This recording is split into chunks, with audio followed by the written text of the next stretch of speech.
13ರಂದು ರಾಷ್ಟ್ರೀಯ ಲೋಕ್ ಅದಾಲತ್ ಕಾರ್ಯಕ್ರಮ ಶಿವಮೊಗ್ಗದಲ್ಲಿ ನಡೆಯಲಿದೆ. ರಾಷ್ಟ್ರೀಯ ಕಾನೂನು ಸೇವೆಗಳ ಪ್ರಾಧಿಕಾರ, ನವದೆಹಲಿ ಹಾಗೂ ರಾಜ್ಯ ಕಾನೂನು ಸೇವೆಗಳ ಪ್ರಾಧಿಕಾರ ಇವರ ನಿರ್ದೇಶನದ ಮೇರೆಗೆ ಲೋಕ್ ಅದಾಲತ್ ಆಯೋಜನೆ ಮಾಡಲಾಗಿದೆ ಎಂದು ಮಾಧ್ಯಮಗಳಿಗೆ ಈ ಕುರಿತು ಮಾಹಿತಿ ನೀಡಲಾಯಿತು.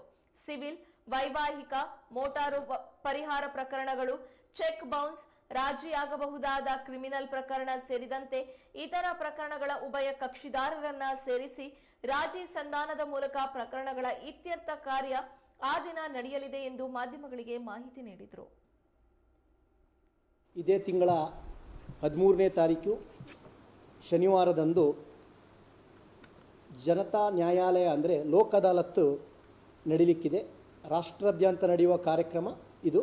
ನಮ್ಮ ಜಿಲ್ಲೆಯಲ್ಲೂ ಕೂಡ ಇದು ಒಂದು ಕಾರ್ಯಕ್ರಮ ನಾಡಿದ್ದು ನಡೆಯಲಿದೆ.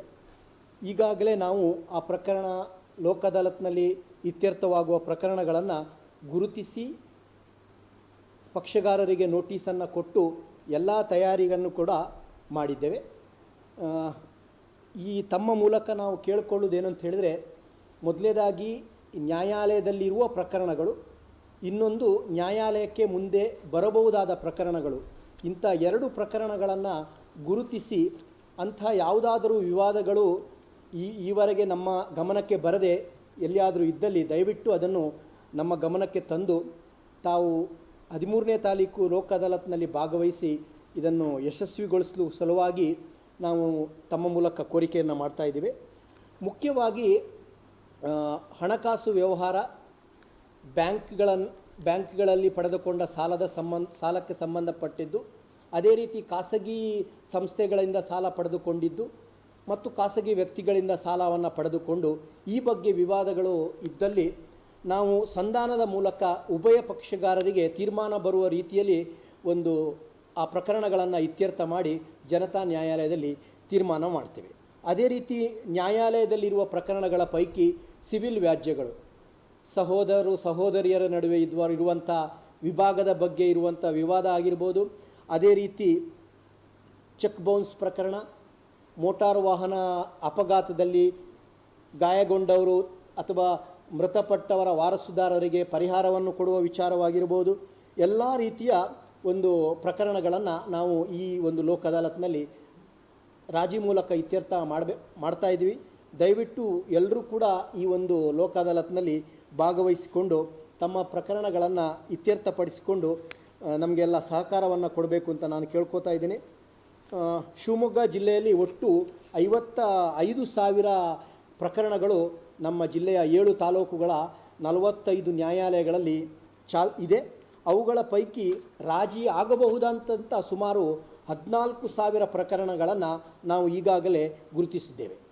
ಕಳೆದ ಮಾರ್ಚ್ ತಿಂಗಳಲ್ಲಿ ಇಂತಹ ಲೋಕ್ ಅದಾಲತ್ ನಡೆದಾಗ ನಾವು ನ್ಯಾಯಾಲಯದಲ್ಲಿರುವ ಪ್ರಕರಣಗಳ ಪೈಕಿ ಸುಮಾರು 10,800 ಪ್ರಕರಣಗಳನ್ನು ಇತ್ಯರ್ಥ ಮಾಡಿದ್ವಿ.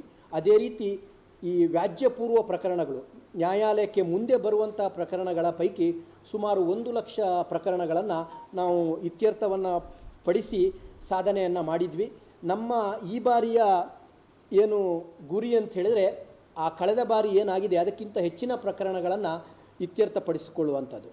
ನಾನು ಮುಖ್ಯವಾಗಿ ಈ ಜನತಾ ನ್ಯಾಯಾಲಯ ಅಥವಾ ಲೋಕ್ ಅದಾಲತ್ನ ಉದ್ದೇಶ ಏನು ಅಂತ ಹೇಳೋದಂತ ಹೇಳಿದರೆ, ನ್ಯಾಯಾಲಯಗಳಲ್ಲಿ ಬಹಳಷ್ಟು ಪ್ರಕರಣಗಳಿವೆ, ಸಾಕಷ್ಟು ಬೇಗ ಇತ್ಯರ್ಥ ಮಾಡಿಕೊಂಡು ಜನರಿಗೆ ನ್ಯಾಯವನ್ನು ಕೊಡಬೇಕಾಗತ್ತೆ.